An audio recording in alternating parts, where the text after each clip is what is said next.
Bonsoir à tous, bienvenue pour un nouveau NeuroLive. Bonsoir Vincent. Bonsoir.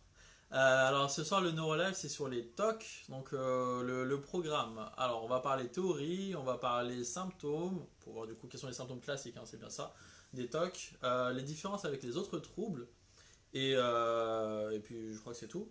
Et la pratique. Et la pratique, exactement, effectivement, la Et les thérapie. conseils à l'entourage pour les gens qui nous regardent et qui ont des enfants qui ont des TOC. Alors, du coup, le temps que alors finalement, comme chaque NeuroLive, hein, le temps que les gens se connectent, j'en profite donc pour rappeler que le NeuroLive, donc c'est un temps qui est consacré pour les familles en priorité, afin de pouvoir permettre donc le partage de connaissances et d'expériences, afin de pouvoir être utile donc à un maximum de personnes. Vous-même, donc n'hésitez pas à partager en live la vidéo, ça peut toujours être utile.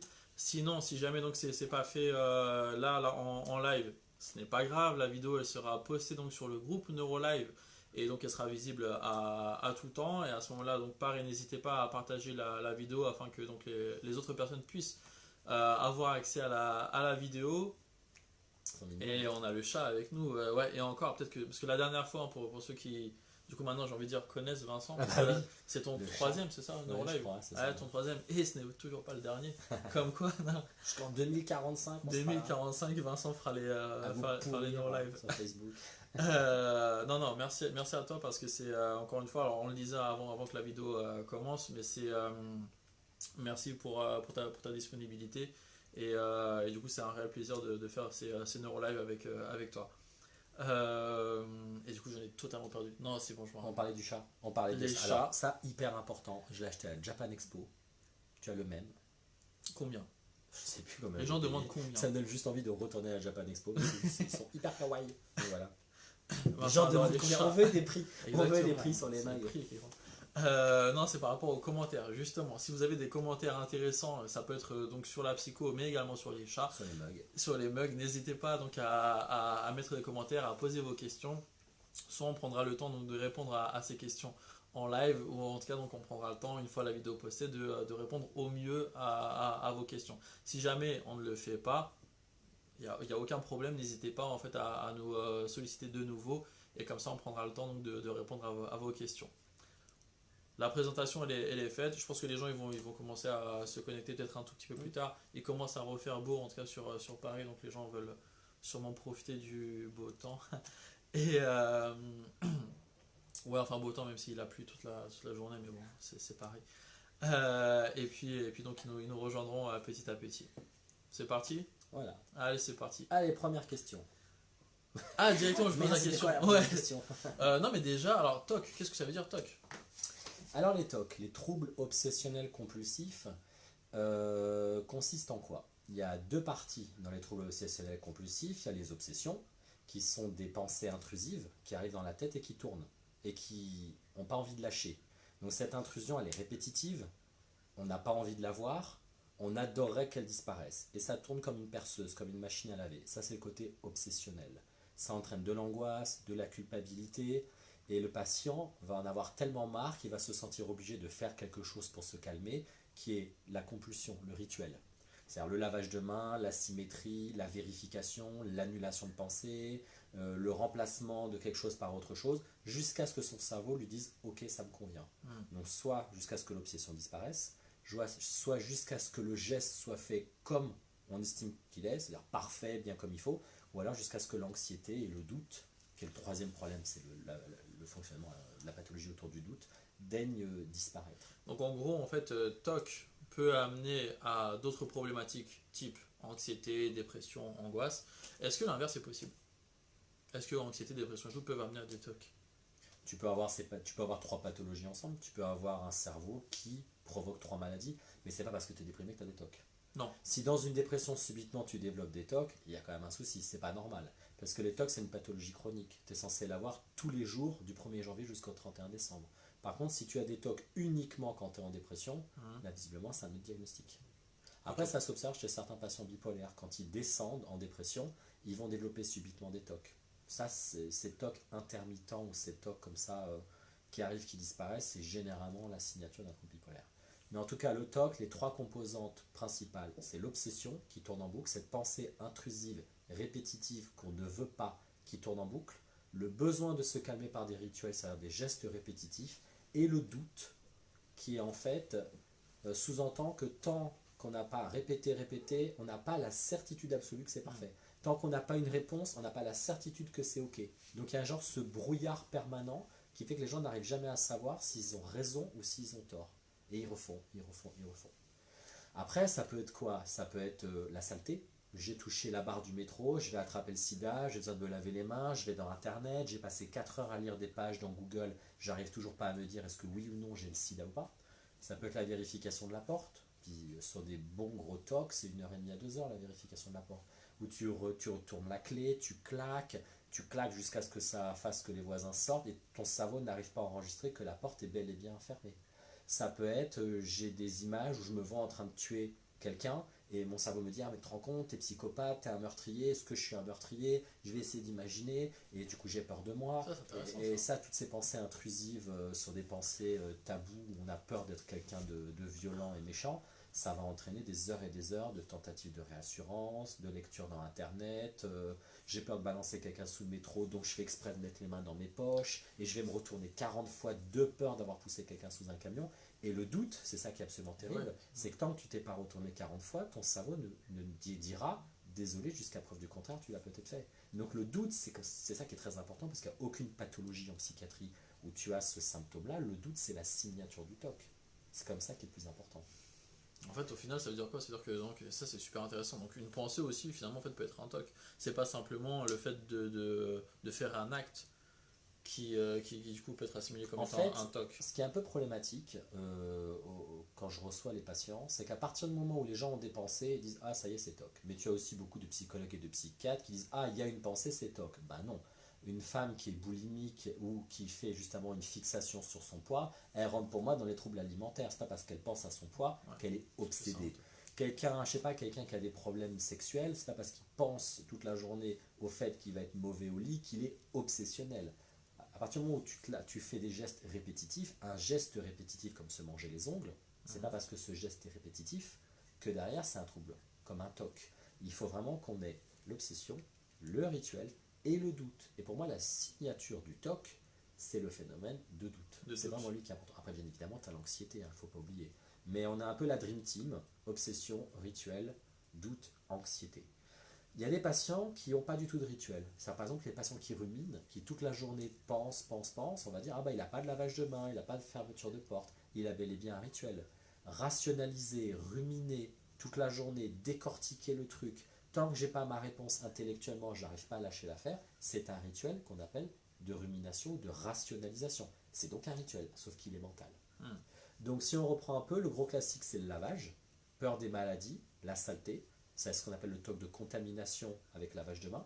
Le deuxième TOC le plus classique c'est la vérification, les portes, les lumières, les plaques électriques, la voiture, peur d'avoir perdu quelque chose dans la rue. Les gamins ils vérifient beaucoup le cartable, ils vérifient s'ils n'ont pas oublié un cahier de peur d'avoir un zéro. On a le TOC de symétrie, où on va mettre les franges du tapis, les bibelots. Chez les enfants, c'est toutes les peluches comme il faut, c'est les chaussons à côté du lit. On a beaucoup de TOC d'annulation de pensée avec répétition d'action. Ça, c'est un gros classique chez les enfants. Ils ont une pensée qui arrive, maman va mourir, non, je ne le veux pas, et ils vont répéter 15 fois, je ne le veux pas. Hmm. S'ils étaient en train de faire une action comme par exemple éteindre la lumière, ils vont répéter je ne veux pas en éteignant, allumant, éteignant, allumant. Donc annulation de pensée, je bloque la pensée, je la remplace par une autre, et répétition d'action. Tu as tous les tocs de rumination mentale dont on a parlé, et tu as tous ces tocs de pensées violentes, des pensées sexuelles, des pensées de meurtre, des pensées un peu bizarres que les gens vont bloquer en refusant, ils vont faire quelque chose pour tenter de ne pas les avoir. Ça c'est tous les tocs, on va bloquer la pensée. Et je pense que du coup on a fait quasiment l'éventail de toutes les grandes thématiques et tous les types de rituels que tu vas pouvoir rencontrer dans les tocs. Alors, tu as parlé d'anxiété. Est-ce que du coup, l'anxiété, on parle d'anxiété qui serait due justement au TOC, ou alors est-ce que c'est Non, l'anxiété doit faire partie en fait des TOC. En gros, pour que le diagnostic de TOC soit Ouais. posé, il faudrait quand même, il faut qu'il y ait obligatoirement l'anxiété qui aille avec. Normalement, les patients ont de l'anxiété. C'est que la pensée est tellement désagréable qu'il va y avoir de l'anxiété. Après, de manière générale, quand le cerveau s'allume et provoque des tocs, il va déclencher généralement aussi de l'anxiété.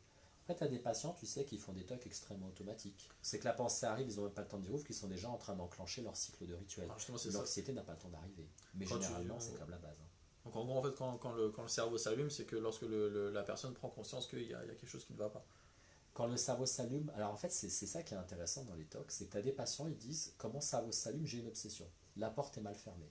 Après, ils vont avoir l'anxiété, le doute, bien évidemment, qui va arriver, et ils vont tenter d'apaiser le doute, l'anxiété et la puissance de l'obsession en faisant des rituels. Et tu as des patients qui sont tellement habitués à faire des rituels depuis des années que l'obsession, elle n'a même pas le temps d'arriver, que déjà ils enclenchent des rituels. Ou alors ils ferment la porte, ils savent qu'ils vont avoir des obsessions et ils commencent déjà à faire des allers-retours. Donc évidemment, tu vas plus attendre que l'anxiété arrive. Tu sais que l'anxiété, elle va arriver. Tu enclenches directement ton comportement de répétition. Et c'est ça qui est très important. Si on devait vraiment regarder dans le cerveau la base du TOC, c'est la boucle de répétition. C'est cette boucle qui tourne comme un disque vinyle qui est rayé, qui tourne, qui tourne, qui tourne, comme si le cerveau n'arrivait pas à enclencher la autre vitesse. Il tourne, il tourne, il tourne. Ça, pour moi, c'est vraiment la base neurologique du TOC. C'est ce système comme ça de répétition.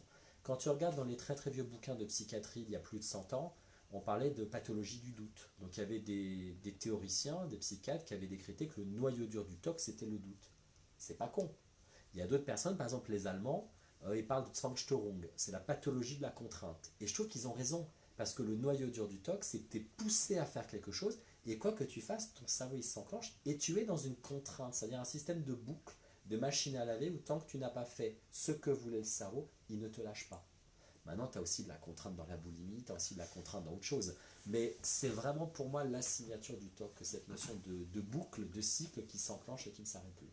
Est-ce que alors, n'hésitez pas à poser des questions. Si, peut-être que par contre, moi je rebondis pas sur tout ce que Vincent a dit, mais si jamais voilà, vous avez des questions là comme ça qui vous viennent, vraiment n'hésitez pas à poser des questions. J'en profite aussi là du coup pour dire bonsoir à Josiane Bonsoir qui nous dit Josiane. bonsoir. Et donc c'est-à-dire qu'il nous regarde du Canada. Ah bah voilà, première question. Y a-t-il possibilité de parler plus fort ou d'approcher le téléphone? Mon ordi est au maximum Alors, et la on va se difficulté à bien rapprocher. entendre. Alors on va parler plus fort. Et on va déranger les voisins. Alors elle Euh, a un TOC, c'est qu'elle est constamment obligée de venir sur mes genoux.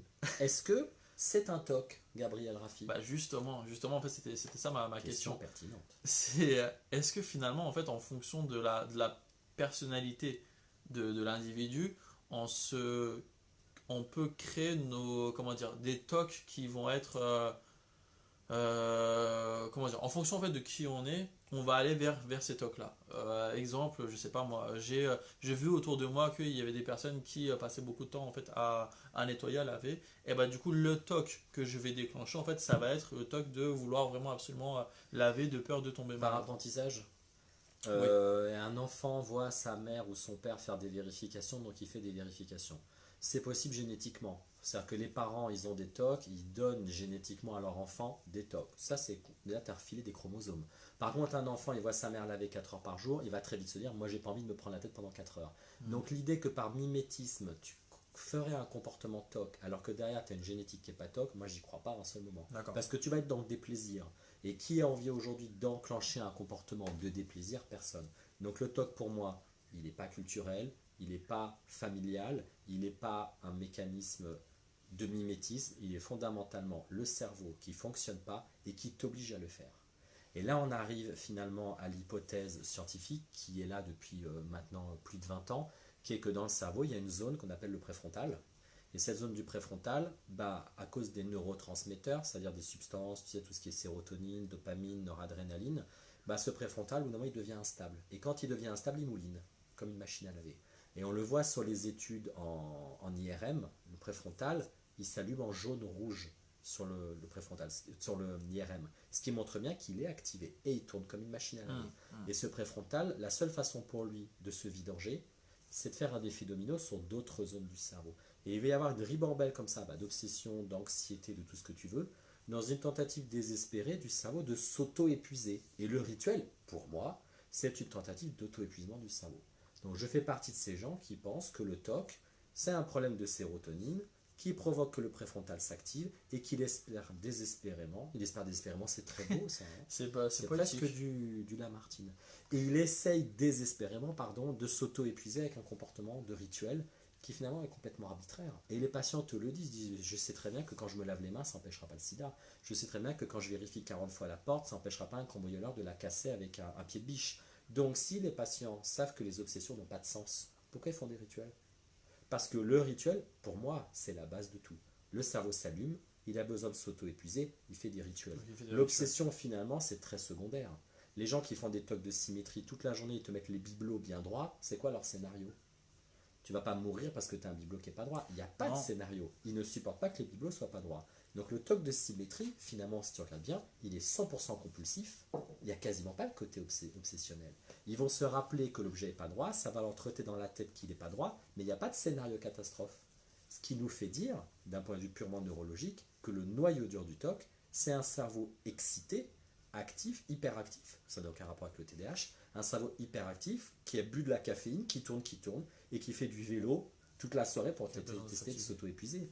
Donc le rituel, c'est le noyau dur de tout. Et donc c'est pas quelque chose que tu peux apprendre comme ça en regardant tes parents. Et pour moi, c'est pas non plus quelque chose de traumatique. Donc le TOC est bel et bien inné, il n'est pas acquis. Et alors du coup, ça fait oublier ce que j'allais dire. Oui, est-ce qu'on peut parler de TOC s'il n'y a pas de plainte du patient? Alors ça c'est bien parce que je crois qu'on l'a déjà dit sur la confiance en soi la dernière fois et sur la phobie sociale, et je pense que tous tes interlocuteurs l'ont dit. Un diagnostic psychiatrique, c'est l'assemblage de plusieurs critères. C'est que pour qu'on te dise que tu as une angine, il faut que tu aies des plaques, il faut que ça te fasse mal, il faut que tu aies de la température, il faut plusieurs symptômes. Okay, pour qu'on te dise oui voilà vous avez un diabète, il faut que tu aies une ribambelle de symptômes. Pour qu'on te dise vous avez un TOC, il faut que tu aies une ribambelle de symptômes. C'est-à-dire des obsessions, des rituels, de l'anxiété, du doute. Et, comme toutes les pathologies au monde, un handicap. À partir du moment où il n'y a pas de handicap, bah, ça va être des symptômes TOC, ou ça va être un syndrome TOC, c'est-à-dire quelques symptômes éparpillés. Mais en dessous d'une heure perdue par jour, on ne met pas un diagnostic de TOC. Quelqu'un qui passe une demi-heure sur la totalité de sa journée à faire des répétitions, il a des éléments TOC, il a des symptômes TOC, mais il n'a pas le trouble. Trouble, disorder en anglais, ça sous-entend que tu viens de franchir la limite pour entrer dans le handicap. Quelqu'un qui vérifie 2 fois sa porte, mon père il vérifie 2 fois sa porte, parce qu'il y a plein de gens qui vérifient 2 fois la porte de la voiture, oui, de coup t'es pas dans le TOC, mais peut-être que tu te rends même pas compte que tu le fais parce que tu l'as toujours fait. Est-ce qu'il y a une obsession derrière? Non. Est-ce qu'il y a de l'anxiété? Non. Est-ce que ton cerveau doute? Non. Est-ce que ton cerveau te dit si tu fais pas tes vérifications je te poursuis pendant 4 heures? Non.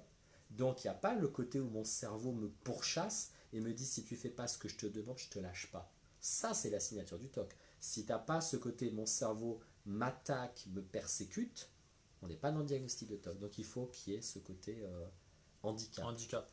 Alors je voulais savoir à partir de quand et à quel âge on parle de pathologie concernant le TOC, et est-ce que chaque obsession peut dégénérer en TOC? Alors les TOC, l'enfant le plus jeune que j'ai vu, 3 ans.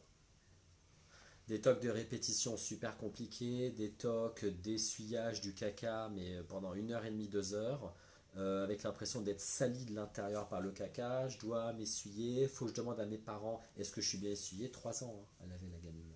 Maintenant, elle en a 18 ou 19, elle fonctionne relativement bien. Alors, le TOC, ça peut arriver très très jeune. Alors justement, parce que en plus tu parles de préfrontal,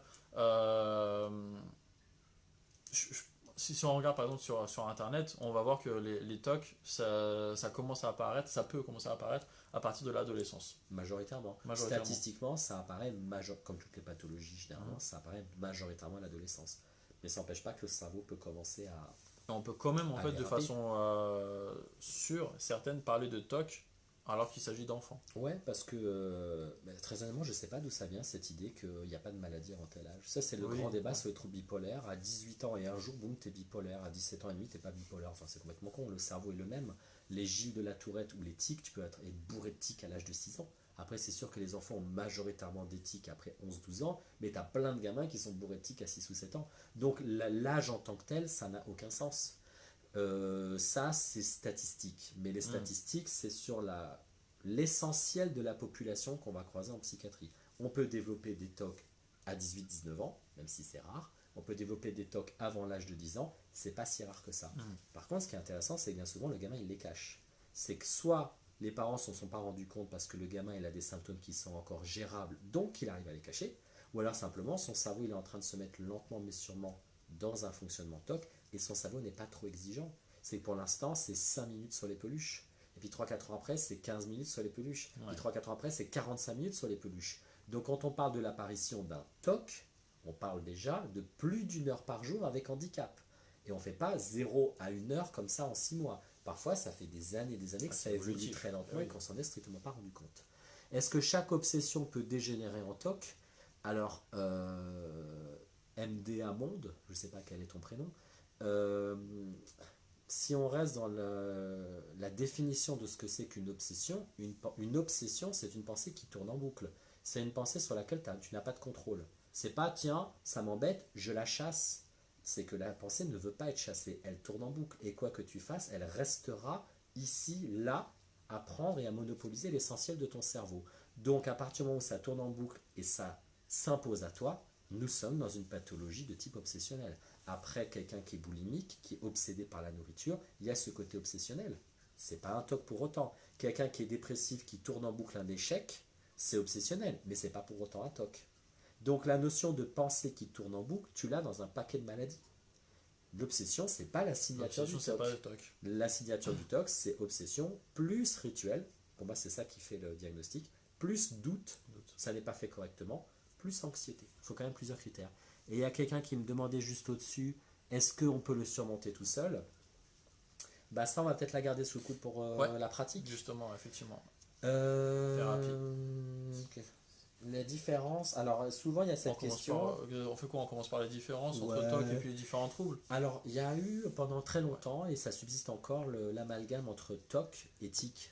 Donc, les tics mineurs ou les Gilles de la Tourette, qui sont ces spasmes comme ça à contrôler, qui sont purement musculaires, et la personne, elle n'a pas de scénario. Il n'y a pas une obsession, il n'y a pas une phrase qui tourne qui dit si tu fais ça, je te fous la paix. Il n'y a pas l'anxiété, il n'y a pas le doute. La personne décrit dans son corps un truc qui pousse comme un volcan, ça pousse, ça va péter, boum, et ça demande un spasme musculaire pour pouvoir s'apaiser. Donc c'est quelque chose qui est plutôt musculaire. Il n'y a pas l'obsession, il n'y a pas l'anxiété, il n'y a pas le doute.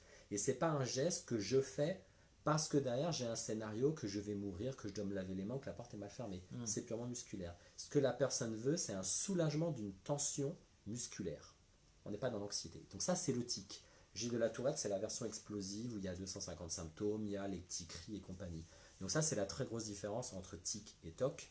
Le TOC, il est majoritairement dû à la sérotonine dans le cerveau. Le tic, il est majoritairement dû à la dopamine dans le cerveau. Donc on est sur un autre système de neurotransmetteurs. Ce qui n'empêche pas d'avoir des TOC construits sur la dopamine. Et voilà. Est-ce qu'on peut le surmonter tout seul? Bah oui et non. Si c'est un TOC qui est relativement léger, et qu'on est bien informé, qu'on a été sur internet et qu'on a lu les bouquins qui expliquent ce que c'est qu'une thérapie, on peut faire son autothérapie en suivant bien les protocoles. Mais si c'est un TOC qui est incrusté avec potentiellement quelques comorbidités, il y a intérêt à s'accrocher. Hein. Bah c'est ça en fait, c'est que du coup, pour moi, alors même si donc, tu fais bien de rappeler hein, donc les signes et tout pour un TOC, mais c'est tu vas avoir un élément déclencheur. Au TOC? Oui. Pas forcément. Tu peux présenter un TOC alors qu'il y a rien il y a rien de psy, on va dire, derrière. Le TOC, c'est le cerveau qui va commencer, tu sais, entre 0 et 20 ans, il y a les câblages du cerveau qui vont se mettre en place. Et quand ces câblages se mettent en place, ben, ils se mettent un peu n'importe comment. Il y a des mutations naturelles de ton ADN quand papa et maman se rencontrent et font l'enfant. Et tout ça, ça va évoluer sur un paquet d'années. Et là, boum, le TOC, il peut s'enclencher parce que c'est la maturation naturelle du cerveau. Après, cette maturation naturelle du cerveau, elle peut bien évidemment exploser parce que tu as un événement stressant. Mais tu avais quand même une génétique TOC qui allait te pendronner. Après, je mettrai une exception sur ce gros pourcentage de femmes qui n'ont strictement pas de TOC et qui vont développer des TOC pendant la grossesse ou après l'accouchement. Et ça, c'est un gros pourcentage. Est-ce que c'est une génétique TOC qui explose subitement? Oui. Mais généralement, ce sont des femmes qui avaient quand même quelques TOC par-ci par-là, ou chez qui l'anxiété et l'obsessionnalité passaient généralement dans les études. C'est qu'ils étaient obsédés par les études, ils étaient méga angoissés, et quand elles accouchent, bah, ça va se canaliser. Mais on avait quand même un côté très obsessionnel, très anxieux et très hyper contrôleur de base dans les études. Il y a un problème aussi hormonal, c'est que dans le baby blues, il y a des personnes qui sont généralement des femmes qui ont des règles relativement compliquées. Quand tu as un syndrome dysphorique prémenstruel, tu vas faire une grossesse compliquée et tu vas te taper un postpartum. Ça rate jamais. Une femme qui développe des TOC après une grossesse, généralement, elle avait un syndrome dysphorique prémenstruel. Une adolescente qui a un syndrome dysphorique prémenstruel, où elle est hypersensible, déprimée, avec des pensées suicidaires et subitement de l'anxiété, tu peux être sûr que le jour où elle va faire une grossesse, elle va avoir des problèmes. Ça rate jamais. Ces TOC qui émergent pendant une grossesse ou après une grossesse, tant qu'on n'a pas stabilisé l'humeur et que les hormones ne se sont pas calmées, la thérapie elle patine. Parce que c'est très hormonal cette question-là. Quelqu'un qui n'a pas de TOC pendant 3 semaines et a des TOC uniquement pendant les règles, c'est 100% hormonal. C'est pas la peine d'aller faire une thérapie ou prendre des antidépresseurs. Quand il y a un baby blues, tant que tu n'as pas soigné le baby blues, c'est pas la peine de t'attarder sur les TOC. Mais ça arrive très souvent, c'est l'un des rares cas où tu peux avoir un TOC qui arrive très tardivement, c'est chez les femmes qui accouchent. Alors ça veut dire quoi? Ça veut dire que en fait, parce que moi je pensais que TOC est égal, en fait, il fallait forcément un élément déclencheur. Je sais pas, tel état émotionnel est difficile à gérer Non. et ça s'exprime à Non, travers des c'est TOC. très très neurologique. Alors, les deux au fait peuvent aller ensemble. On peut très bien aussi avoir un cerveau qui finalement est assez fragile et propice à vouloir après Ah derrière oui, mais tu as quand même une déclencher des fragilité TOC. génétique derrière qui va exploser. C'est sûr que, par exemple, le gamin qui dit j'ai des TOC depuis que mon grand-père est mort, on va dire c'est la mort de son grand-père. Sauf que le TOC, il n'est pas traumatique. Il y a une biologie qui est dispo. Le grand-père ne serait pas décédé, peut-être qu'il aurait développé des TOC 2 ans après. Mais dans tous les cas, il y a quand même une biologie qui est propice à exploser à un moment. Et cette biologie, elle va de manière générale exploser à l'adolescence. Quelqu'un qui exploserait subitement à 40 ans, c'est pas cohérent. Ou alors à ce moment-là, c'est une entrée en dépression. Mais est-ce que alors justement, ce ne serait pas qu'une forme d'expression d'un état émotionnel, d'une gestion de cas d'un état émotionnel à un Non, instant T? mais non pour moi non. Parce que les états émotionnels, à ce moment-là, tu as une anxiété généralisée. À ce moment-là, tu fais un trouble dépressif. À ce moment-là, tu es plus irritable. À ce moment-là, tu es de manière générale plus anxieux. Mais la boucle du rituel avec le doute, où tu vas vérifier comme ça à cause du doute, ça n'existe que dans le cerveau obsessionnel. C'est différent pour moi de l'anxiété généralisée. C'est différent d'un état dépressif. Mais la détresse émotionnelle va prendre des voies différentes du TOC. Le TOC a vraiment une construction neurologique qui est inédite. Et puis ça voudrait dire surtout qu'à partir du moment Ouais. où le problème disparaît, ton TOC il est censé disparaître. Et ça n'existe pas des TOC qui apparaissent et qui disparaissent comme ça et qui te foutent la paix pendant 15 ans. C'est pour ça que Donc je ça veut posais bien la dire qu'il y a question. il y a une structure neurologique derrière. C'était effectivement pour répondre à la question, est-ce qu'on peut en fait le surmonter tout seul? En gros, en fait, finalement, est-ce qu'on peut travailler sur le TOC ou alors est-ce qu'il y aurait autre chose sur lequel il faudrait travailler qui pourrait éliminer le TOC? En fait, quand tu croises un patient qui a des TOC, tu as 3 possibilités. TOC pur, TOC plus tic ou Gilles de la Tourette, ou TOC bipolaire. Et les TOC bipolaires, c'est la chienlit, parce que dès que tu rajoutes des antidépresseurs, le patient il flambe. Il est encore plus malade, voire encore plus suicidaire. Ok. Moi, quand je vois un patient, ma seule préoccupation, c'est est-ce qu'il y a un trouble bipolaire derrière? Parce que dès que le trouble bipolaire il est stable, les TOC ne vont pas disparaître, hein. Il y a quand même une pathologie TOC. Mais ceci dit, il y a des patients qui ont des TOC comme ça de temps en temps dans l'année, parce que ce sont des patients bipolaires, et dans certaines phases, le cerveau va commencer à partir en vrille, et ils vont développer des obsessions qui vont tourner en boucle. Puis ça va disparaître pendant 3 mois, puis ça va revenir. Ça, pour le coup, c'est très bipolaire. Mais le TOC étant une pathologie chronique, tu n'es pas censé avoir des phases avec et après des phases sans. Je comprends. Quels sont les liens ou distinctions entre le TOC et une association cognitive rigide de type TSA, pardon. Par exemple, mes peluches doivent être bien alignées, bien droites, le long du mur, dans mon lit pour dormir. Alors, que mes peluches soient bien alignées quand je suis enfant, ça fait partie des rituels de l'enfance. Et ça, c'est structurant et on les garde. Mais vous sentez bien que le gamin, il aime ça lui fait plaisir, c'est dans le cadre d'un jeu avec les parents, etc.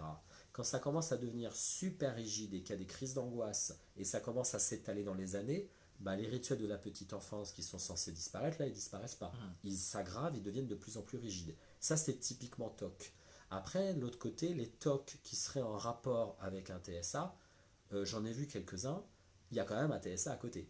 Et ça veut dire que quand le patient il vient pour soigner ses TOC, de manière générale, le diagnostic de TSA, il a déjà été posé depuis quelques années parce que le TSA, là, ce serait quand même étrange qu'on passe à côté. Mais les quelques patients que j'ai vus qui étaient des adolescents avec un diagnostic de TSA, le diagnostic de TSA a été posé depuis très longtemps et les parents ont demandé à un moment de faire une thérapie pour soulager les TOC qui étaient en plus du TSA. Maintenant, force est d'admettre, très honnêtement, que c'est un constat d'échec de diminuer les TOC chez quelqu'un qui a un TSA. Parce que c'est pas construit sur une boucle neurologique où il y a une obsession du doute, de l'anxiété, un rituel. C'est que ça le structure au C'est niveau d'une rassurant. angoisse Bah ouais, ouais, c'est ça. beaucoup plus fondamentale. Alors est-ce que c'est de l'ordre de l'immaturité émotionnelle? Est-ce que c'est de l'ordre d'autres phénomènes dans le cerveau? Je n'ai jamais réussi à diminuer les TOC chez un patient TSA. C'est tout, ça ne fonctionne pas. Et à la limite, il vaut mieux qu'il se structure avec quelques TOC par-ci par-là plutôt qu'on rentre dans une thérapie extrêmement Je compliquée suis d'accord. où tu vas le mettre en échec et le sentir coupable pour des vérifications qui d'ailleurs, très honnêtement, les patients TSA, ils n'ont pas des vérifications qui sont délirantes non plus. Je suis d'accord. En fait, finalement, c'est une question, encore une fois, de plainte chez le patient. Il faut voir le degré Tout à de fait. plainte chez le patient. Et si finalement ces TOC permettent d'être rassuré, de se sentir mieux et de justement pouvoir être disponible pour d'autres choses, bah, tant qu'à faire, autant le laisser finalement faire ce qu'il a à faire pour qu'il soit davantage rassuré et travailler le reste. Quelle est la différence entre TOC et rituel?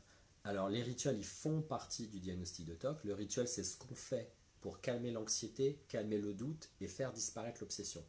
Ce qui est différent des rituels de la petite enfance, qui sont des structurations normales de l'enfant, qui ne sont pas psychiatriques. Le flapping, je ne sais pas ce que c'est. Justement, chez les TSA. Ah ben non, ça n'a aucun rapport. Le TOC, à nouveau, on est sur un diagnostic très Une précis. sacrée imitation. Hmm. Pardon. J'ai Non, compris. j'en prie. Ouais, non, mais à nouveau, c'est ça qui est intéressant, c'est que comme on est sur le neurolive de la neuropsychologie, il y aura toujours cette question du TSA qui reviendra à un moment. Les manifestations répétitives du TSA ne sont pas un diagnostic de TOC. Le TOC, il faut qu'on ait une obsession, c'est-à-dire un scénario catastrophe, qui entraîne une anxiété, qui entraîne le doute, je n'arrive pas à savoir si c'est vrai ou pas, et un besoin de s'apaiser avec des comportements répétitifs. Mais on n'est pas dans le TSA où on a l'impression que c'est là uniquement pour apaiser en dehors d'un scénario. Et à nouveau, le TSA, on a quand même un diagnostic de TSA à côté. Oui, TSA à côté, ouais. Et on sent vraiment que ce type de manifestation TOC, de manifestation obsessionnelle et compulsive, ne rentre pas dans le cadre d'un TOC typique. On sent vraiment que ça structure le patient et je ne pense pas que ce soit une bonne idée forcément de mettre beaucoup d'énergie à tenter de diminuer ça. À Parce travailler. que après on augmente son niveau d'anxiété. Donc il n'y a pas d'habituation d'ailleurs. Il n'y a pas d'habituation, il n'arrive pas à se débarrasser de son symptôme. De toute façon, alors en fait, on n'a pas encore. Après, on parlera des médicaments, mais par rapport à justement, en gros, les méthodes qui existent pour pouvoir travailler justement les TOC et faire en sorte qu'éventuellement les TOC disparaissent, j'imagine que du coup, il existe plusieurs méthodes. Après, on verra justement ce qui peut être, j'allais dire, bénéfique, mais finalement, en fait, ça dépend de chaque personne. Moi, j'avais entendu dire aussi que parfois, en fait, il était possible de pouvoir transférer finalement en fait, le TOC sur autre chose parce que le patient n'était pas prêt à arrêter le TOC. Exemple, j'ai besoin d'être sûr que la porte est fermée 15 000 fois avant de partir de chez moi. De toute façon, en fait, il n'est pas encore prêt à laisser tomber ce TOC. Donc, tant qu'à faire, autant le transférer sur autre chose, mais qu'il ait encore un, un rituel. Ouais. Faites passer sur un autre rituel en attendant que finalement, en fait, tout ça disparaisse. Là tu parles des TSA ou tu parles des TOC? Non, TOC. Un TOC qui passe d'une thématique à une autre, c'est un TOC où parce qu'on s'est interdit de faire un rituel ou parce que la situation ne permet pas de faire un rituel, le préfrontal qui est une pile électrique, mais il faut quand même qu'il s'épuise. Et qu'il s'épuise avec tel canal ou tel canal, il faut qu'il s'épuise. Il faut qu'il Donc on s'épuise. peut avoir comme ça du saute-mouton, mais ça c'est pas ce qu'on observe en thérapie. Quand tu fais une thérapie et que la personne elle a compris l'idée et qu'elle fait les exercices correctement, le TOC ne va pas se canaliser dans un nouveau TOC. Ça c'est plutôt des gens qui essayent de faire des efforts et le cerveau n'arrivant pas à se canaliser, il essaie de trouver une nouvelle piste. Donc il n'y a pas de diagnostic de TSA, d'où ma question sur le flapping. Ben si ce flapping c'est ça, pour moi on n'est pas dans un comportement TOC. Non. Parce qu'il est ritualisé et vraiment c'est de la vérification de porte, c'est de la symétrie, mais ça en fait, pour moi ça n'a pas un impact sur la saleté, la contamination et compagnie. La prise des médicaments peut-elle être une raison d'apparition des TOC chez un adulte ou non? Tout dépend du médicament. Alors moi je suis pas médecin, donc je vais simplement dire en tant que psychologue ce que j'ai vu dans mon bureau. Il y a en effet des personnes qui arrivent à 35 ou 40 ans, qui n'ont jamais eu de TOC de leur vie, et qui sous médicaments vont développer des TOC. Et ça c'est un petit peu étrange. Alors ça veut dire quoi? C'est-à-dire que soit le médicament provoque des TOC, et c'est pas normal. Non. Soit la personne ne va pas bien, on a donné des médicaments et elle continue à dégringoler malgré les médicaments et le TOC il commence à arriver. Mais à nouveau, c'est quand même assez tardif. Donc si le TOC il n'est pas arrivé pendant l'enfance et l'adolescence et qu'il arrive après un accouchement, ben en effet, soit c'est un postpartum et dans ce postpartum on a des TOC qui apparaissent, qui arrivent très souvent comme je disais avant, ou alors vous avez des patients qui développent des TOC sous l'influence des antidépresseurs parce que l'antidépresseur va faire exploser une pathologie bipolaire. Et un patient bipolaire sous antidépresseur, il flambe. Et le cerveau va flamber, il va développer des manifestations qui ressemblent à des TOC avec des pensées hyper impulsives, hyper répétitives, qui sont souvent, pour moi c'est un très gros, j'arrive pas à trouver le mot, Aspirateur. non, Non, c'est ça va un voir. très gros révélateur de patients bipolaires, Je sais des pas. TOC qui apparaissent subitement sous antidépresseurs, si ce sont des antidépresseurs. Après, Ouais. si c'est d'autres médicaments comme les neuroleptiques, je peux pas trop répondre à ça. Après, j'ai déjà vu un patient qui avait des TOC sous neuroleptiques. Mais c'est parce qu'en fait, le cerveau était tellement bloqué par les neuroleptiques qu'il tournait en boucle comme ça, mais c'était pas des TOC, c'était plutôt comme si le cerveau il n'intégrait pas du tout l'information. De toute façon, le TOC, donc ça veut dire que c'est une partie du cerveau qui perd totalement contrôle. Le TOC. Ouais, Ouais. ouais, Donc, c'est le en gros, cerveau en qui fait, a trop d'énergie. Et en fait, tu es excité, tu dis ah je tiens pas en place, je vais aller jouer à la console de jeu. Parce que ton cerveau n'arrive pas à s'éteindre. Donc il y a une boucle comme ça, qui est vraiment de la caféine. Moi aujourd'hui, votre cerveau il a bu trop de café, il n'arrive plus à se canaliser, donc il dit ah on va faire un foot jusqu'à 1h du matin. Tentative d'auto-épuisement. donc potentiellement, à partir du moment en fait, où les médicaments, ou en tout cas certains médicaments peuvent avoir donc, des effets sur le cerveau, potentiellement les médicaments peuvent entraîner des Chez TOC un patient bipolaire. chez un patient Mais chez bipolaire. quelqu'un de lambda, il n'y a pas de raison qu'un médicament provoque subitement que le cerveau s'allume comme ça. Puisque la Ouais, majorité des donc en fait, antidépresseurs sont là pour réguler la sérotonine. Donc, s'ils régulent la sérotonine, au contraire, ils diminuent les TOC.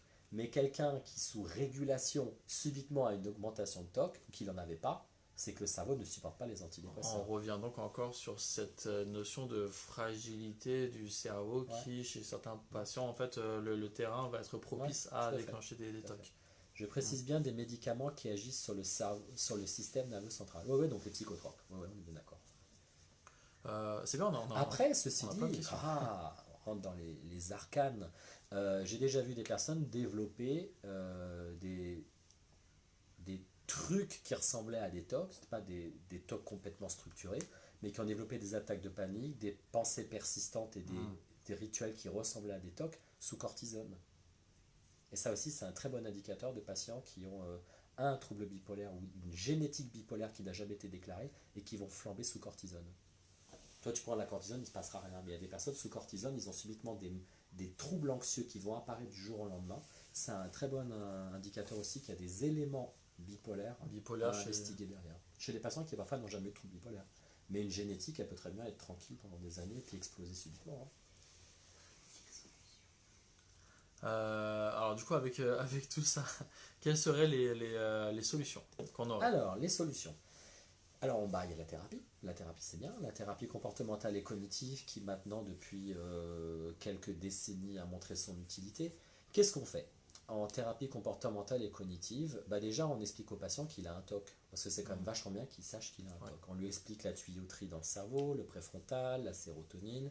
On lui explique que tout ce qu'il fait toute la journée, c'est pour apaiser le cerveau qui est excité. Et on va lui donner des exercices à faire. Alors, il y a certains thérapeutes qui vont miser pour la prévention de la réponse, c'est-à-dire s'interdire le rituel ou le faire moins. Moi, j'aime pas trop ça, parce que le préfrontal étant la zone du contrôle, quand il perd le contrôle, généralement, il n'aime pas, donc il augmente l'anxiété. Moi, je suis plutôt partisan, par exemple, de faire les rituels, mais les décaler. Vous faites ce que vous voulez, mais il y a 5 minutes d'attente, histoire que le cerveau il tourne en boucle et qu'il s'épuise naturellement. Et après, il y a un paquet de techniques, mais ce sont des techniques qui restent dans le cadre de la thérapie comportementale et cognitive.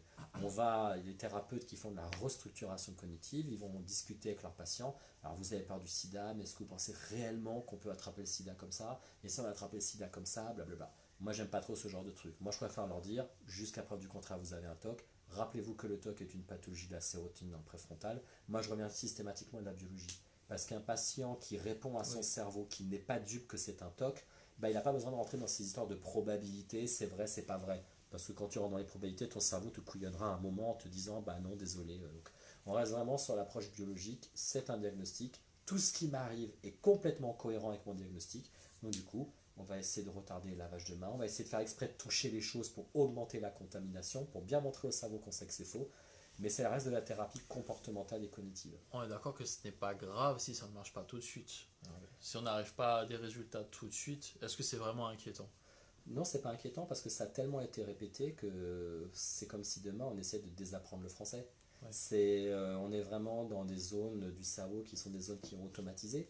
Tous les mécanismes d'habitude avec ces zones des ganglions de la base en fait, qui sont des zones de mémoire qui sont automatisées. Et si tu veux désautomatiser ça, il faut prendre ton temps. Après, il y a des patients qui vont voir clairement un truc s'effondrer en une semaine, puis d'autres qui vont nécessiter un mois et demi parce que ça a été très très répété. Et voilà, il y a quand même un paquet de neurones derrière qui ont enregistré, qui ont automatisé, donc il faut être patient. Ça. Une TCC, selon le niveau, l'intensité du TOC, c'est entre 15 et 25 séances hebdomadaires ou toutes les 2 semaines. Mais on prend son temps tranquillement. Après, c'est sûr que quelqu'un qui est bipolaire, il évoluera pas des masses sous antidépresseurs et il va sentir que la thérapie est très compliquée. Et ça, les troubles bipolaires, j'en parle souvent, j'en ai parlé dans la phobie sociale, j'ai tendance à en parler beaucoup, mais dans toutes les études sur les cas résistants, dès qu'il y a un trouble bipolaire, ça devient résistant.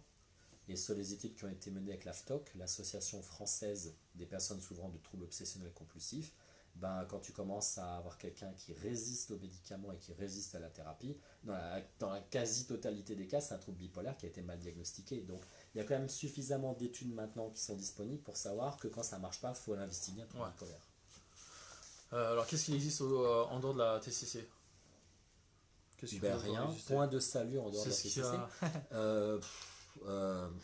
Le problème, c'est que les autres thérapies n'ont pas montré leur efficacité. Ouais, TCC au moins. Ça n'a pas montré son efficacité. Après, tu as peut-être sûrement quelques papiers par-ci par-là. La pleine conscience, il y a une étude qui est sortie il y a quelques années qui montre que quand tu fais de la méditation de pleine conscience, soit tu n'évolues pas, soit tu t'aggraves. Donc la pleine conscience, ça ne marche pas dans les TOC. La thérapie ACT, elle a des intérêts parce que ACT et TCC aujourd'hui, c'est tellement imbriqué. Moi, je fais de la TCC, mais c'est sûr qu'il y a certains éléments de thérapie ACT qu'on a mis dans la TCC qui marchent bien. La psychanalyse, c'est un constat d'échec sur les TOC parce qu'il n'y a pas d'exercice prescrit. Donc, on va discuter avec son thérapeute, on va essayer de comprendre le refoulement, l'inconscient, le transfert, tout ça. Mais si on n'attaque pas les comportements, ça ne fonctionnera pas. Après, la relaxation niette, ça ne marche pas non plus parce que quand on se relaxe, j'ai envie de fermer ma porte. Non, on va faire différemment. J'ai touché la barre du métro, je me dis j'ai le sida. Je me fais de la relaxation. Ça ne règle pas le problème que ma main elle est contaminée. Donc tant que ma main est contaminée, je vais contaminer mon visage, je vais contaminer mes vêtements et je suis contaminant pour mon attaché-caisse, mes clés et mon salon. Donc la relaxation n'empêchera pas le cerveau de continuer à tourner. Parce que le préfrontal, tant qu'il n'aura pas son lavage de main, il ne vous lâchera pas. Et ça peut durer 4 heures. Et ce qu'on voit chez certains TOC, c'est que si vous avez été chez quelqu'un qui s'était coupé avec son rasoir et boum, et qu'il a touché le télé 7 jours, mais dans 10 ans, vous vous en rappellerez encore qu'il a touché le télé 7 jours. Donc la table, elle est contaminée. Et si en plus il a touché la télécommande, vous ne pouvez plus toucher la télécommande. Dans 6 mois, vous y retournerez, le cerveau il va s'allumer en disant ne touche surtout pas cette foutue télécommande. Mais avant même d'arriver chez votre pote, vous direz je n'ai pas envie d'aller chez lui parce que je me rappelle qu'il avait touché la télécommande. Donc la relaxation, ça ne marchera strictement pas. Pensez-vous que le MDR pourrait être aidante? Alors Barbara, c'est une super question parce que ce midi, j'ai mangé avec Anne-Hélène Claire, qui est ma collègue avec laquelle on a écrit un gros pavé de 392 pages sur le traitement des TOC. Et justement, on a eu cette conversation sur le MDR. Alors, n'allons pas croire que j'ai la dent dure avec le MDR parce que je fais de MDR. Je n'ai pas encore le diplôme de MDR, je vais l'avoir bientôt d'ailleurs, mais j'adore le MDR. Est-ce que le MDR peut soigner les TOC? Pour moi, non. Clairement non, parce que le MDR travaillant sur les expériences aversives, donc les traumas, il n'y a pas d'études qui montrent que les TOC sont construits sur un trauma. Si la TCC fonctionne sur les TOC en ne travaillant pas sur les traumas, ça veut bien dire que le TOC n'est pas dépendant d'un trauma. Par contre, ce qui est une certitude, c'est qu'il y a des TOC qui peuvent exploser à cause d'un trauma. Pour qu'un trauma provoque un TOC, il faut qu'il y ait une génétique TOC derrière. Sinon, on aurait un trauma simple. Donc, tu as un état de stress post-traumatique. Mais quand tu as un état de stress post-traumatique qui entraîne des TOC, le trauma, il est inexistant. Tu ne le vois pas. Il n'y a que des TOC. Ou alors, il y a les deux en même temps. Oui, bien évidemment, on fait une approche MDR. Moi, je ne suis pas partisan de faire le MDR quand je vois un TOC. Je suis partisan de faire une TCC. Et si le patient, il n'arrive pas à guérir, c'est qu'il n'arrive pas du tout à diminuer ses symptômes. Ou alors, il les diminue. Il va mieux. Il rechute. Il fait ses exercices, il rechute, là on sent qu'il y a un truc qui empêche la guérison définitive. Et ce qui empêche la guérison définitive, c'est qu'il y a parfois des éléments traumatiques qui font que le patient a un encodage traumatique dans le cerveau et devant le même déclencheur, quelqu'un qui lui fait une critique, les responsabilités, blablabla, son cerveau s'allume. Et qu'est-ce qui fait son cerveau quand il s'allume? Il augmente le préfrontal. Et le préfrontal qui était guéri fait exploser les cicatrices du TOC. Et ça tourne. Et je vois avec un patient que je suis depuis 8 ans, le mec il a guéri 1000 fois et 1000 fois il a rechuté. Et je lui dis c'est pas cohérent. Donc je l'ai envoyé en EMDR et systématiquement devant la responsabilité, l'hyper-responsabilité, systématiquement son cerveau se rallume.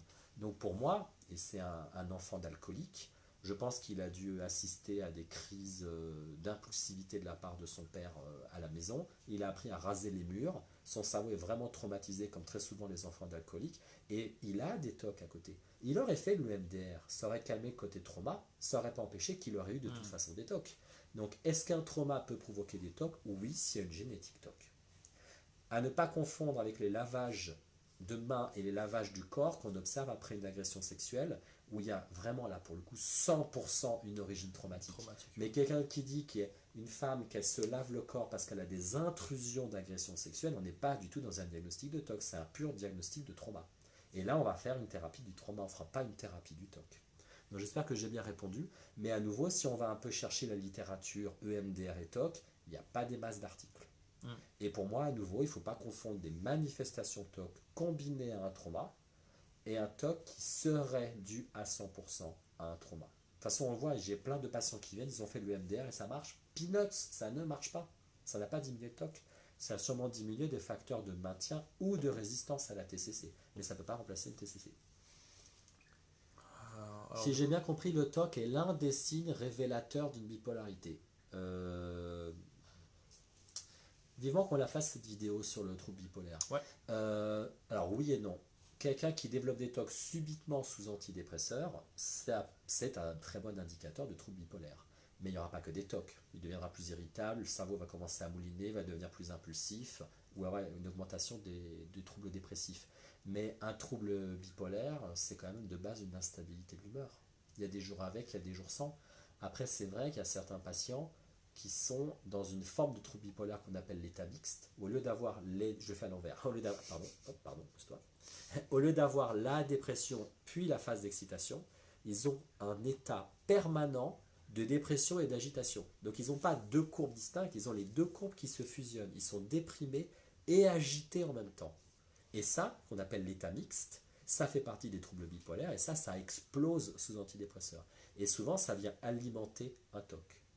Quand on soigne les patients bipolaires avec les traitements adaptés, il y a un certain pourcentage où le TOC va disparaître, ce qui veut donc bien dire que ce n'était pas un TOC, mais ce qui était un état mixte. C'est-à-dire le cerveau, il devient maniaque, il tourne en boucle, ça ressemble à un TOC, mais c'est fondamentalement un trouble bipolaire maniaque ou mixte. Et de l'autre côté, il y a des patients, les zigzags vont s'apaiser, l'état mixte va s'apaiser, mais le TOC, il va être là. Et là, la thérapie TCC va enfin devenir possible. Parce que le patient va sentir qu'il n'y a pas un truc ultra méga puissant qui empêche la TCC. Mais c'est quand même, sur des patients du grand public, il y en a quand même facilement 50% qui ont un trouble bipolaire derrière. Et sur les patients résistants à 3 antidépresseurs et à la TCC, on tombe à 80% de patients qui ont une comorbidité bipolaire. Donc ça, c'est quand même aujourd'hui l'un des problèmes de santé en psychiatrie, l'un des plus gravissimes.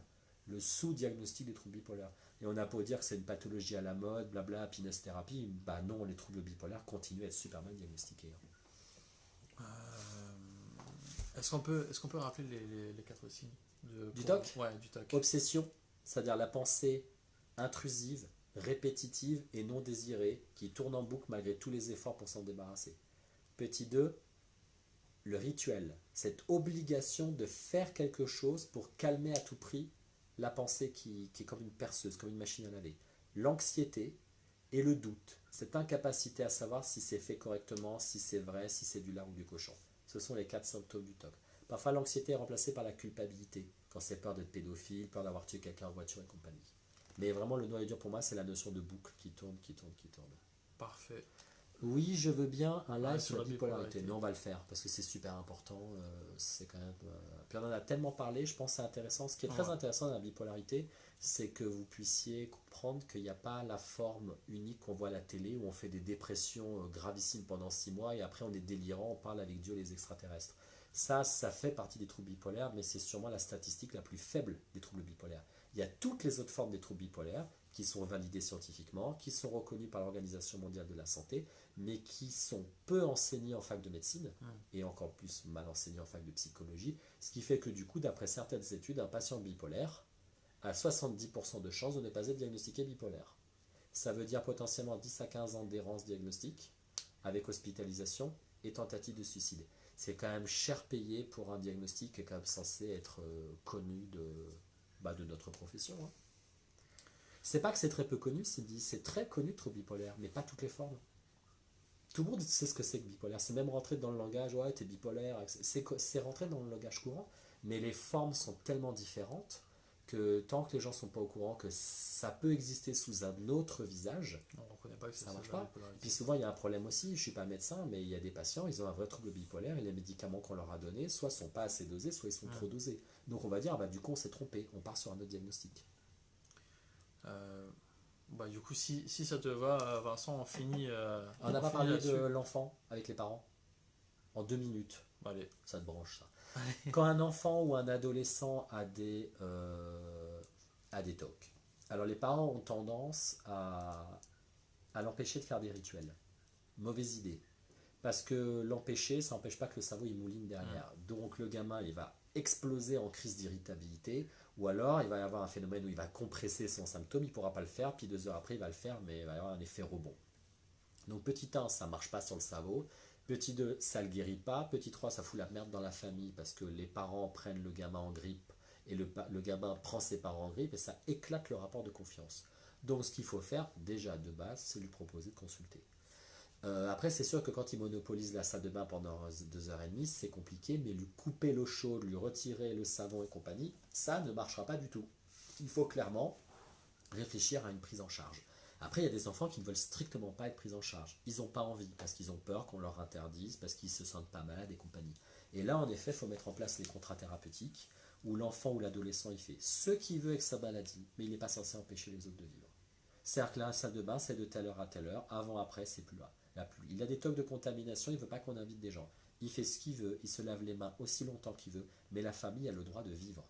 Donc la famille n'empêche pas l'adolescent de faire ses rituels, c'est son business, mais l'adolescent n'est pas censé entraîner un handicap sur la qualité de vie de sa famille. Et ça, on l'a sur tous les bouquins qui ont été faits avec les associations, dont je rappelle l'AFTOC, vous trouvez dans Google, AFTOC, c'est une association qui est là depuis 20-25 ans, qui à l'origine était reliée avec les Gilles de la Tourette, c'était mix, mais ils se sont séparés, parce que c'est pas les mêmes maladies. Un peu d'historique, tu vois.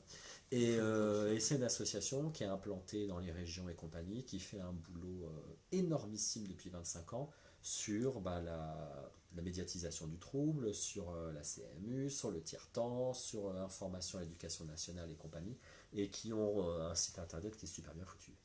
Est-ce que des rituels d'autostimulation chez un ado de type arracher Peau sur les doigts. Peut-être la peau sur les et doigts. craquer les doigts, non, c'est pas un top. Pouvoir s'arrêter de nombreuses Faire craquer heures. les doigts parce que j'ai pensé ma mère va mourir, je fais craquer les doigts pour empêcher que ma mère meure. C'est un comportement d'annulation de la pensée. Ça, c'est rituel. Mais si je fais craquer les doigts comme ça, que j'ai pas de scénario derrière, c'est pas toc. Si je les fais craquer parce que je sens une pulsion qui monte, ça peut être tic. Mais ça peut être aussi de l'hyperactivité, ça peut être de la nervosité, ça peut être 1000 choses. Donc ça n'est pas un comportement pour moi qui serait spécifique du TOC. Mais c'est bien là où il faut voir qu'un comportement répétitif, ça peut exister dans n'importe quelle maladie. Hein. C'est ça. La peau des doigts, se bouffer les peaux, moi je me bouffe les peaux, je me bouffe les... Je suis quelqu'un de très nerveux, sais-tu. Non, je savais pas. Ça c'est les drogues. Ça, Mais la nervosité, c'est pas le TOC. Parce que la nervosité, c'est pas relié à l'anxiété. Il faut quand même en fait qu'il y ait... Après, je te dis, il faut définir la nervosité, mais bon, ça c'est. Non, il y a quand même, c'est l'anxiété et c'est le besoin de tuer une pensée qui va persister pendant des heures et des heures si je ne fais pas un comportement. Donc ça n'a rien à voir pour moi avec bouffer les peaux ou faire craquer les doigts. Est-ce qu'on a fait le tour de... Alors, j'allais dire du sujet, non, évidemment que non, on n'a pas fait le tour du sujet, mais est-ce que du coup là, on a parlé de ce dont on avait prévu de parler. Il y a Barbara qui arrive quand on part. Barbara, tu arrives au moment où on part au restaurant. C'est vrai. Il est quelle heure? Et oui, parce qu'en fait c'est 20h, 21h le Neurolive, mais peut-être que 20h, 21h c'est trop... c'est pas bon. On a commencé un peu plus Faudrait tard. qu'on fasse un truc à la Hanouna, tu sais, on reste 24 heures sur. Et puis moi, on je est- vois, on est mais bien sûr. cerné, comme ça, on fait pipi dans des pots, des toppers et Mais tout. on se fait un gros live, par exemple, pour la fin de l'année Il y aura scolaire. personne, tout le monde va se pendre Mais- avant la fin et puis on sera là, ouais, on a fait un Non, truc mais à génial. 21h minuit. À 21h Avec Maître minuit. Moya qui nous met dans Maître le Moya business. qui ramène l'enveloppe. 20h minuit, après on peut perdre. Après, à 20h minuit, c'est intéressant si on fait toutes les thématiques. Mais Ouais. 20h minuit. Comment faire la différence, mais avec quoi? Tu peux remonter? Christelle, comment faire la différence, mais avec quoi? Parce qu'on n'a pas le début de ta phrase. Ça, on n'a plus de chips. Hein. Normalement, on avait des chips.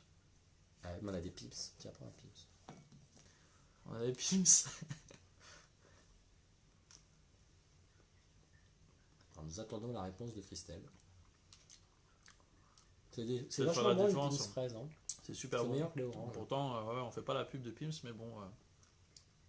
Est-ce qu'on fait comme à la télé où en gros, parce qu'on dit une marque, il faut dire deux autres Placement de marques? marque. Ouais. Granola et Kit Kat. Coffees. Non mais. Ah bah voilà. Ah oui, merci Sylvie parce que je mourrais de faim donc. C'est gentil. Bon, du coup, à ce moment-là, alors, ce qu'on va faire. De toute façon, alors encore une fois, c'est pas grave là s'il n'y a pas de questions tout de suite. Les questions pourraient être posées plus tard en commentaire. Ah, Christelle, tic et nervosité. Christelle, C'était tu au n'as bon pas moment, vu le Christelle. début du Neurolive. Alors, comme je disais, mais c'est pas grave, on va répéter parce que ça, On va le faire, on va le ça faire. prend du temps à mûrir. Le TOC, c'est l'imbrication d'une obsession, c'est-à-dire une pensée qui tourne en boucle, de l'anxiété, du doute, c'est l'incapacité à savoir si cette pensée est pertinente ou pas, si elle est risquée ou pas, si elle est probable ou pas, et un comportement qu'on appelle le rituel, ou que on va faire jusqu'à épuisement. Alors que le tic, c'est une sensation dans le corps qui monte, plutôt volcanique, impulsive, qui demande un spasme musculaire, l'épaule, physique. les yeux, des trucs comme ça, donc c'est très physique, il n'y a pas de scénario, il n'y a pas d'obsession, il n'y a pas d'anxiété, c'est simplement ça me démange, je fais. Donc ça c'est la différence. Et la nervosité, il n'y a pas de scénario, la nervosité, il n'y a pas d'anxiété. La nervosité c'est un état d'agitation très musculaire, comme si on était un peu sur le qui-vive, mais il n'y a pas de notion de danger. C'est plus voilà, je suis un peu une pile électrique et je vais manger des petites pots de lèvres. Moi j'adore me bouffer les pots de lèvres. C'est je sens un truc là, ça m'énerve, et je vais bouffer. Alors les patients ils me parlent, puis moi je bouffe mes petites pots. Je suis payé pour bouffer mes petites pots. Et je bouffe mes petites pots comme ça. Mais pourquoi je le fais? Parce que ce truc me dérange. Mais parce que je suis un peu de base quelqu'un d'agité. Est-ce qu'il y a de l'anxiété? Est-ce qu'il y a un scénario? Non. Si je le fais pas, est-ce que ça va me tourner dans la tête? Pas du tout. Donc il n'y a pas cette notion de contrainte, de scénario et d'anxiété qu'on aura dans le TOC. Dans les tocs. Donc j'ai un TOC parce que si on m'empêche, je tourne et je vais même me relever pour vérifier. Après à nouveau, Cindy, il y a une différence entre répéter 2 fois et répéter 40 fois. Est-ce que ça te prend 5 minutes par jour? Est-ce que ça te prend 2 heures? C'est une manifestation TOC, mais on partira du principe que quand ça prend quelques minutes par-ci par-là, c'est un symptôme TOC. Quand ça prend 30-40 minutes, c'est un syndrome, c'est-à-dire plusieurs symptômes compressés. Et quand ça dépasse 1 heure, tu es toujours dans le champ de... Je sais pas, mais- c'est parce que tu fais Mais je fais des grands gestes. et c'est pour ça que. Et quand ça dépasse 1 heure, on est dans On le peut faire comme trouble. Trouble égale plus d'1 heure et handicap. Et si je fais pas, j'ai peur qu'un truc arrive, Ouais, donc bah, c'est plus c'est fort. très toc. Faut le C'est faire. très toc. Parle à ta sérotonine. Dis-lui que tu sais que c'est de la sérotonine. Merci Les pour phobies. ce neurolage. J'aimerais bien une autre fois le thème des phobies. C'est Alors, vrai. on avait fait la phobie sociale, Adeline, la dernière fois. Il ne faut pas hésiter à regarder sur, Bien sûr, sur le channel Neurolive. Neurolive. Channel Et on Neurolive. pourra faire les phobies de manière générale. Bah tiens, tu vois, on ne se voit pas assez. Il faut qu'on Effectivement, fasse il faut un, qu'on fasse un grand mais- sur les phobies. Ouais. On a prévu des attaques de panique aussi, Oui. je crois, dans les prochaines dates. Oui. Faire un truc sur les phobies avec tous les multiples aspects de la phobie. Et comme la phobie, c'est une usine à gaz, parce que un peu comme les attaques de panique, il y a 1000 pathologies qui convergent vers la phobie. Il n'y aura pas une seule hypothèse théorique et il n'y aura pas une façon de faire. Voilà. Ah, Les neurolives je prévus. sais, j'ai des sons. On a une voix off qui nous dicte Toujours. le grand Manitou du neurolive. Alors, les neurolives On a prévus. plusieurs neurolives de prévus. Alors, hein. On a un cher neurolive. Facebook. Je vous ai compris. Alors, nous avons. Ça, c'est pas toi. Antipuce du chat, c'est pas toi. Ah. Alors, les mots de la psychiatrie. TCC, acte, pleine conscience, thérapie des schémas, psychoéducation, remédiation. Ça, c'est le 23 juin. Le 23 juin. 23 mai. 23 mai? Ah oui, 23 mai. Tu vois, comme tu mens, tu donnes des fausses informations. Mais c'est parce que tu étais trop. Le 16, il n'y a rien. Le 9, c'est quand le 9? Le 9, il n'y a pas. Il y a pas. Ensuite, nous On est avons décalé. les trous bipolaires, adultes, parce que les enfants, c'est un peu différent. Ça, c'est le 6 juin. Le 6 juin. Après, nous avons les attaques de panique le 20 juin, sauf si tu veux le déplacer, parce que je Celui-là, crois c'est que- bon. Non, c'est bon. Et juste le 13 juin, il y aura un Neurolive avec une orthophoniste.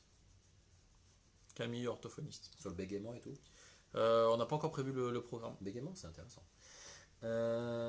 Ensuite, nous avons... En juillet, il n'y a rien, parce qu'on sera en vacances, et vous aussi.